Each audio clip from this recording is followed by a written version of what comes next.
My name is Gonzalez, and I'm going to be running for U.S. Congress against Zoe Lofgren.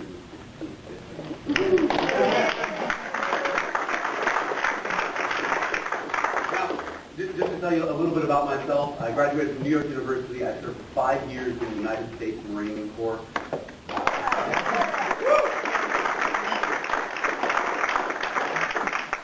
I left active duty as a captain. I did 2 deployments in the Middle East. The first one on a Marine Expeditionary Unit in the Arabian Gulf. The second one as an advisor and trainer to the Iraqi security forces in the Al-Anbar province of Iraq along the Euphrates River. So I heard that this is a very active group, and I'm very, very excited that we have a bunch of action-oriented individuals, because that's what I am. That's what I've decided to do, and this is why I'm running. I think we're all here because we know certain things, we believe certain things. We hold these truths to be self-evident, that all men were created equal, that they are endowed by their Creator with certain unalienable rights, that among them are life, liberty, and the pursuit of happiness. This is what we all know. And the amazing thing is that this is not only the ideal of America, but it works. That foundation, that moral foundation, set the foundation for what became the greatest country the world has ever known, and the most prosperous. But as I'm sure you know, if you look here in Silicon Valley, you don't talk to many people that believe in that, just that ideal. They don't care about an ideal. They don't care about limited government or the ideal of individual liberty. What they care about is their family. They're worried about their families. They're worried about their children. They're worried about their mortgages, losing their jobs, getting thrown out of their homes. So when I talk to people, what the amazing thing that we can do is that we here know what that ideal means and how it can provide them with prosperity. So if we as a group are going to change hearts and minds, what we can do is show how that ideal is going to give them prosperity. That is what we as a group can push for. So I know there's some very, very specific things that we talk about. We all hear politicians talk about limited government and vague phrases of limiting spending. But there's some actionable things that we can do, that we as a people can do with our government. We want to talk about some very specific plan of action, roadmap that we can execute with the politicians that we put in office. The first big thing, eliminate the IRS. Get rid of the income tax. Get rid of all payroll-based taxes. Now, why are most people going to care about this? Because they want to stimulate the economy. They don't want to lose their jobs. You want to stimulate the economy? Here's the single greatest way we can do it. Get rid of the IRS and replace the whole system with the fair tax. Who here knows about the fair tax? Does anyone know the fair tax is? Great. For those of you who don't, this is a flat, consumption-based tax. Here's how it works. You go into a store, and you pay for your items with a single percentage tax. Your paycheck, you can keep 100% of it. There are no IRS forms to fill out. There's no income tax forms. There's no doing taxes in April. You go to the store, you pay for your items, and that's it. Now, how is this going to stimulate the economy? Because this kind of tax system is biased in favor of saving and investing. It encourages people to save. And whatever economic system you believe in, whether it's Keynesian, Austrian, or the Chicago School, they all agree on one thing. Increased investment raises the quality of life of everyone. And that's what this system can do. This is something that we could do tomorrow if Congress decides. If the system, the bill is written, it is in Congress, and they could vote on it. That's the first thing that we can do. That's how we start raising the quality of life. Second big thing, education. I've already heard talk about it. I'm a principal of Challenger School, a private school here in Silicon Valley. Obviously, education is incredibly important. Now, here's the problem with our current education system.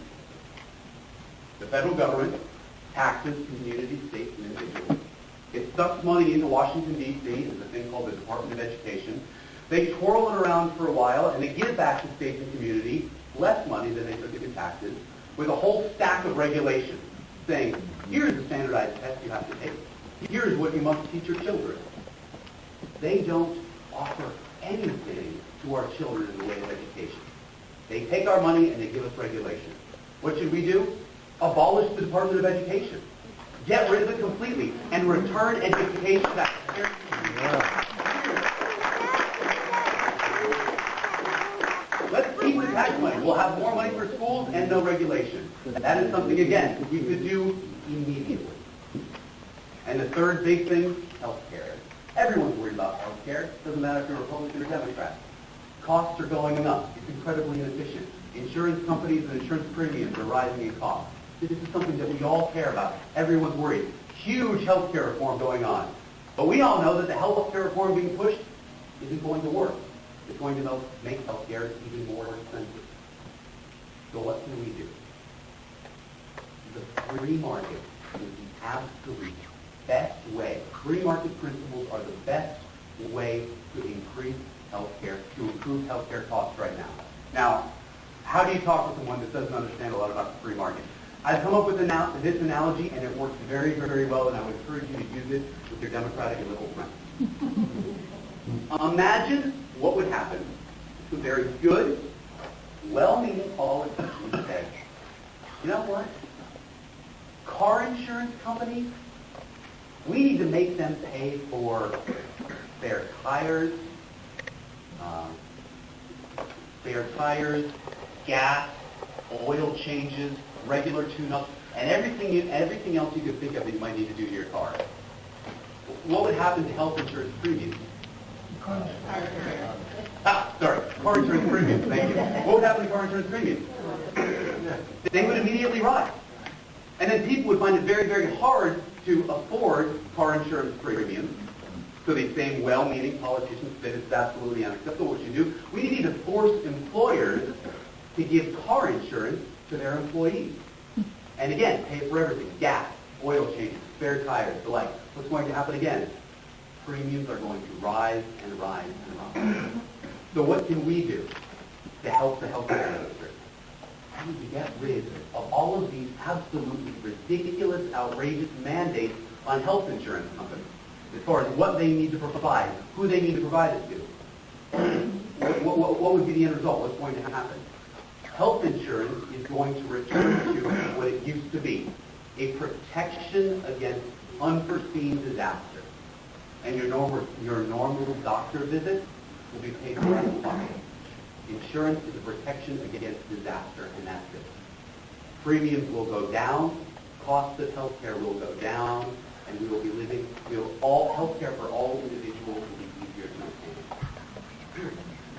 Again, that is something that we can do immediately.